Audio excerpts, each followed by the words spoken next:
আজ সকাল সকাল উঠেই রেডি হব, তাই জন্য এখানে সব কিছু গোছগাছ করে রেখেছিলাম। এবার স্নান টান করে চলে আসলাম এবং রেডি হয়ে নিলাম। কেমন লাগছে আমাকে এই আউটফিটটায় অবশ্যই কিন্তু তোমরা জানাতে ভুলো না, কারণ তোমরা জানলে আমার খুব ভালো লাগে। তো এই ছিল, একটুখানি ঢং করছিলাম এখানে, ততক্ষণ আরেকজন স্নান করতে গেছিলো। তো আমি কী করব, আমি একটুখানি ঢং টং করে নিয়ে তারপর দুজনে বেরিয়ে পড়লাম, চলে এলাম আমাদের এই বাড়িতে। এই বাড়িতে ছিল হচ্ছে শীতলা পুজো, তাই জন্য আমি এখানে ফল টলগুলো ধুয়ে গামলার মধ্যে সাজাচ্ছিলাম। সাজিয়ে ঠাজিয়ে নিয়ে আমরা গেলাম পুজো করতে। তো এখানে সব ফলগুলো সাজাচ্ছিলাম। অন্যবার মা যায়, এই বছর আর মা যায়নি, যেহেতু আমাদের আমার দাদু মারা গেছে।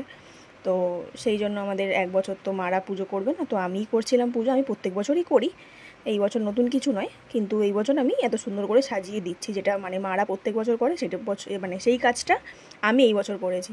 তো এখানে দেখো কি সুন্দর মালা কিনেছিলাম, আমার মালাটা এত ভালো লেগেছে যে কি বলবো, বিশাল বড় হয়েছিল মালাটা। আর দেখো কি ভালো লাগছে দেখতে, আমি তো ভিডিওটা এখন দেখছি, আমার খুব ভালো লাগছে। যাই হোক, এই ছিল মালা, যেটা আমরা ঠাকুরকে দেবো বলে কিনে এনেছিলাম।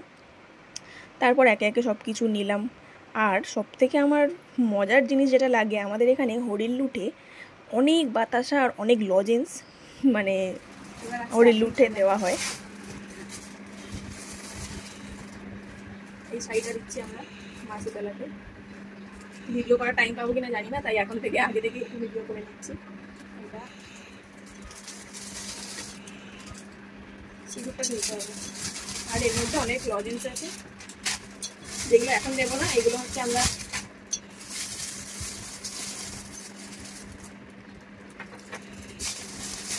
এগুলো দেবো হচ্ছে যখন আমাদের লুট হবে তখন। এবার সব কিছু গুছিয়ে নিয়ে মন্দিরে যাওয়ার পালা। এই যে দেখো, আচ্ছা তোমরা জানিও কিন্তু আমরা যে শীতলা ঠাকুরকে যে এই শাড়িটা দিয়েছি এটা কেমন লাগছে। এই শাড়িটা আমরা এই যে মাকে পরাচ্ছি এখন। আমার ভাই ভিডিওটা করেছে বাইরে থেকে।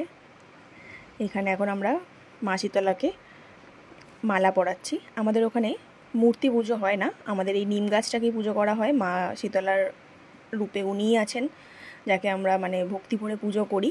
তো তারপর এখানে পুজো টুজো করে মায়ের কাছে আশীর্বাদ নিয়ে চলে এলাম আমরা ঘরে একটু পান্তা খেতে। এই পান্তাটা খাওয়ার যে কি স্বাদ কি বলবো। এর সাথে আমার মা করেছিল আলু সিদ্ধ, পটল ভাজা, বড়া, কত কিছু বড়ার তরকারি। দেখো না, শুধু জামাইকেই খাইয়ে যাচ্ছে, আমাকে দেওয়ার নামই নেই। দেখো আমি বসেই রয়েছি শুধু, আমাকে এখনও দেয়নি। তো যাই হোক, তারপরে খেয়ে দিয়ে নিলাম। খেয়ে ঠেয়ে নিয়ে আবার চলে গেলাম মন্দিরের দিকে।